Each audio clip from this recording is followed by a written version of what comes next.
guess what? Once you said you are not recasting T'Challa, everybody who has a passing knowledge of Black Panther, anyone who has done a Google search on any one of these characters, Googled the name Shuri and saw her as Black Panther. And when you said you are not going to recast T'Challa, you have you've painted yourself in a corner where if you do not cast, if Letitia Wright does not become Black Panther, I think people are going to have a real big problem with it. And I think it's going to be a bit of a PR bad dream. I won't say nightmare. I'll say bad dream. And if that's the case, this story better be on point. So, yes and no. I agree with you for reasons, but I disagree with you sort of at the end. But I'll talk about why I think M'Baku doesn't really make sense. M'Baku, there's also a religious aspect to this, right? In universe. He believes in Hanuram, right? He's man-ape because his part of the tribe believes they worship, Hanuman, right? It's the monkey god. T'Challa's part of the Wakandans believe in, they pray to the Panther god, Bast, right? Having him take over as Black Panther would be him literally believing in a god that he didn't believe in before. That doesn't make sense, right? So that part doesn't really make sense.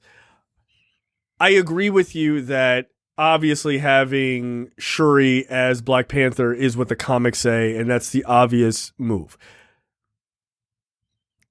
I could see, again, this is my own personal feelings. I'm not saying this is going to happen. I think you could pull that off by not giving it to Shuri. If you have her be Black Panther and she's a Black Panther or whatever, but she's you know what, at the end, this isn't for me. This shit isn't for me. I'm a tech nerd. It's just not for me. And she passes it on to someone else, but it can't be a guy. It can't, you cannot have a powerful woman then take that power and just give it to a guy. It's 2022. Yeah. It doesn't work. And say I can't handle the responsibility. It doesn't work. PR nightmare. It's a PR nightmare, right? It doesn't work. And so, literally, there was an article that came out today, which proves something that we said before. Dude, we told you that, or maybe not recently came out, but people were talking about it recently. That when WandaVision was being worked on, Doctor Strange was supposed to be in the finale, right? They were they got a deal with Benedict Cumberbatch. They were all right, Benedict, you're in this shit. Let's rock and roll. You're going to show up at the end of this. And then as they were working on the series, they were we're really going to have this dude come in at the end. And Kevin Feige literally says this powerful white guy come in the end, be I got it, everybody. I got it. It doesn't look good. So they were it undercuts her story as a woman, as this powerful woman, to then have some white male savior. It's the same thing with this. It would undercut Letitia Wright's character considerably to be I can't handle it. Here's a guy, or we're just going to skip you and give it to this dude.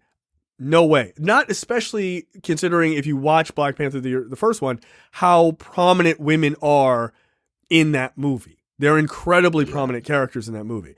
So the only way that Letitia Wright doesn't keep that role as Black Panther and it's hey, this is not really for me, or I don't really want it, is if you give it to Okoye or to Nakia. That's it. It has to be one of the two of them. There's no way they give it to Winston Duke. It doesn't make sense. Because you got to stop just thinking about the comic book characters. You also have to think about the climate in which we live in. It would look crazy to be nah, it's a guy then. Who also doesn't believe in the religion that you believe in. It doesn't work.